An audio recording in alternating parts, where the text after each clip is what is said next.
Hey, what's going on guys? It's Cole here, and today I'm bringing you another Call of Duty Zombies Top 5. Today, we're going to be taking a look at the top 5 worst bosses in Zombies history. Now, before we get into this, I just want to clarify with the word boss. I don't know if it still means what it did back in the day, but I remember back when I first started playing Zombies, we hadn't even had the first boss fight for like the end of an Easter egg on Dreisendrach yet. So back then, boss just kind of meant any enemy in the mode that wasn't just a zombie. I don't know if that would be called a boss or a special zombie in the current state of the mode, but I'm sticking with bosses just because that's what I know. So without any further ado, let's get into it. Starting us off at the number 5 spot, we have George Romero from Call of the Dead. Now, George isn't exactly a horrible boss, but he is just one of the most annoying bosses in the mode. For those who don't know what he does, he just kind of walks around the map slowly hunting down the players, and if he hits you, he'll enrage, or if you shoot him, he'll enrage. What makes George so annoying is the amount of health that he has. George over here has 250,000 health points per player. This means that with 4 players in your game, George literally has 1 million health. For those who might not realize how massive of a health pool that is, that's equal to a zombie on round 83. So George doesn't so much get put on the list as far as being a challenge, but just more being a pain in the ass. But the one thing that's really holding me back from putting him higher up on the list is the rewards that you get when you can kill him. George will drop 2 things when you kill him, the first of which being a free perk bottle, meaning that you can get more than 4 perks in your game, which is very nice. It gives a reason to actually kill George every time that you play the map. And the second reward is a death machine, or for players who have completed the Easter egg on the account they're playing on, a Wunderwaffe. And the really nice thing about the Wunderwaffe is that it lasts for a very long time, meaning that if you get it, you can pretty much use up all the ammo in it before the timer actually runs out, so you just pretty much get 18 shots of the Wunderwaffe on a map that really doesn't have a good wonder weapon. So George is a pain in the ass, but he doesn't get put higher up because he's actually a pretty rewarding boss to kill. So he comes in at number 5. Coming in at number 4, we have another Black Ops 1 boss, and this is the Astronaut from Moon. Now, the Astronaut, again, isn't the most challenging boss to deal with, but he is one of the most infuriating because, for those who don't know, he walks very slowly around the map, much like George. He actually is even slower than George. He moves at an absolute snail's pace. But if he does grab you, you're going to lose a perk. If he manages to attack you, your perk is gone. It's just going to take a random perk that you have, and it's going to be gone. There are multiple reasons why this can be so infuriating, and the most obvious one is if you get your quick revive stolen in solo. Both Black Ops 1 and Black Ops 3 track your quick revive usage not by how many times you down, but by how many times you purchase the perk, so you literally lose one of your self-revives in your solo game.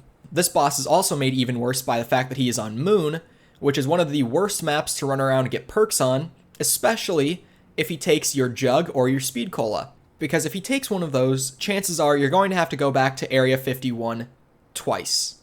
And he is made even more frustrating, again, by the map design because of the doors on Moon. The doorways, you don't see them until you're actually going through them, and so many times it happens to everyone. As soon as you go through a door, you get grabbed by the Astronaut, and you have like a second to react before you lose a perk. Another boss that's not necessarily too challenging, but just really, really frustrating to play against, and he can be very annoying. He comes in at number 4. Coming in at the number 3 spot, we have Zetsubou no Shima's Thrashers. Now, the Thrashers are a very interesting boss. They spawn in, and they're a bit bullet spongy, but they're not too bad. They run at you, but they're not exactly impossible to deal with. As long as you pay attention to them, you're going to be completely fine. But the issue with the Thrashers is the combination of having a relatively large health pool and their spawn rate. Some games you play on Zetsubou, you're not going to get any Thrashers. Like, you will barely see them at all. But there are other games of Zetsubou, and luckily the one that I recorded for this video happened to be one of these games, where you just get them constantly. Like in my gameplay that I use here, I literally open the bunker door and get 2 instead of 1 for pretty much no reason. But this is one of those games where every single round you get at least 1 Thrasher. These guys are absolutely ruined by their spawn rate and by not giving you any rewards for killing them. I think that the worst part of the Thrasher is that it's very, very easy for their spawn rate to kind of chain and like amp itself up. And what I mean by this is when you kill a Thrasher, it leaves behind a cloud of gas that really isn't too dangerous to the player, but when zombies go through the gas, they get put on this timer, and if you don't clear out the zombies that have been touched by the gas quickly enough, they will turn into Thrashers themselves. This isn't that bad early on in the game, but once you're past like round 30, it's very easy for a whole horde to go through this cloud after you kill one, and then you have like a minute to kill all of them, and the issue only gets worse and worse as your game progresses. The Thrashers are infuriating simply because of the combination of their health pool and their spawn rate, so they come in at number 3. Coming in at number 2, we get into the Game Breakers, and this one is going to be the EMZ from Advanced Warfare's Exozombies. These guys appear on every map, and are probably half of the reason that me and most other players dislike Exozombies. Now, to understand why the EMZ is so awful for the mode, you have to actually look at the core design of the mode and how the players and the zombies interact.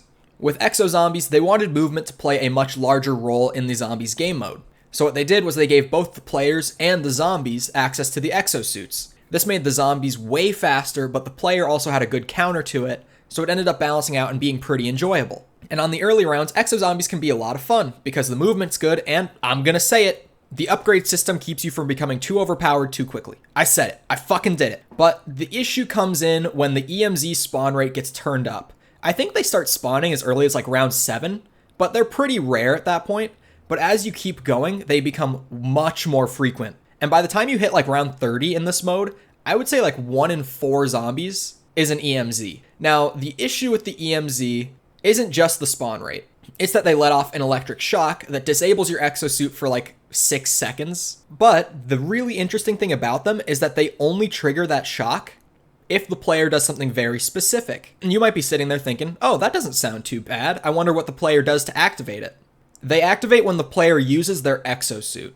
So with the zombies that move like they're on crack and can boost across the map at you, if you try to boost away from them, you get punished. And you also get crippled, and it's very easy for the zombies to gang up on you super quickly while you're EMP'd. On early rounds, this can be fine, it can be interesting, it can be fun, because you only get one very here and there, and they only disable you for like 5 seconds. But again, later on, they are just constant. Like, Exozombies gets to a point where if you get to use your exosuit at all, it's kind of like a nice bonus to you. EMZs are like literally half of the reason I dislike this mode as a whole, and it was really hard not to put them at number 1, but I think the number 1 spot deserves it just a little bit more. Speaking of, that spot is going to go to the Ninja Zombies from Infinite Warfare's Shaolin Shuffle. They also appear on Beast from Beyond, which is where their problems become much more apparent, but I'll get to that in a second. Now, I've already talked about these guys in a top 5. When we talked about the top 5 worst maps and I had Shaolin on there, I probably mini ranted about these guys for like a minute. And it's because they really are that bad.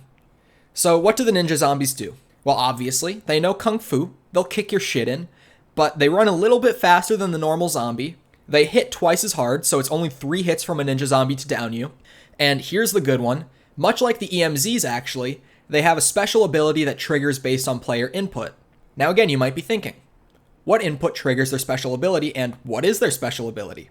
Well, their special ability triggers even more often than the EMZs do, because they trigger whenever you sprint. And as far as what the ability is, they teleport. That's right, they fucking teleport. So you have a zombie that can down you in 3 hits with Jug, and it teleports whenever you run.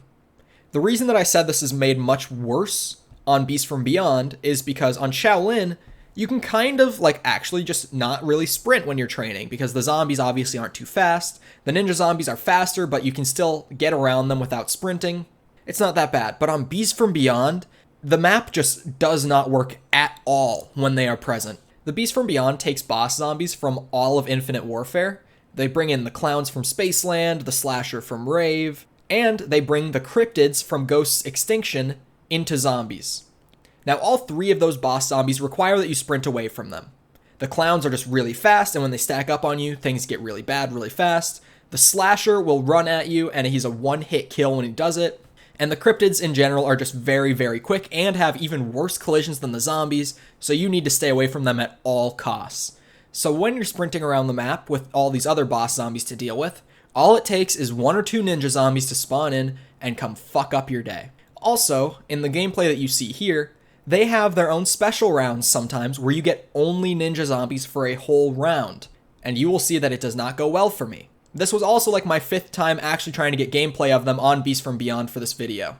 They are fucking awful. They're absolutely broken, they're nearly impossible to deal with, they're absolutely infuriating. So with that, they come in as the worst boss zombie in Zombies history. But with that, I hope you guys enjoyed the video. If you did, feel free to go ahead and leave a like, a comment, or a subscription. All those would be greatly appreciated. If you guys have any other picks for worst boss zombies in history, feel free to go ahead and leave them down in the comments. I'd love to see your opinions as well. If you have any ideas for future top 5s, also leave them down there. I would love to hear those. If you're looking to catch some zombies content live on Twitch, I'll have the link to my channel on screen and in the description below. I stream on there all the time, and we'd love to have you come and chill out and chat. But with that being said, once again, I hope you guys enjoyed. I hope you all have a great rest of your day, and goodbye.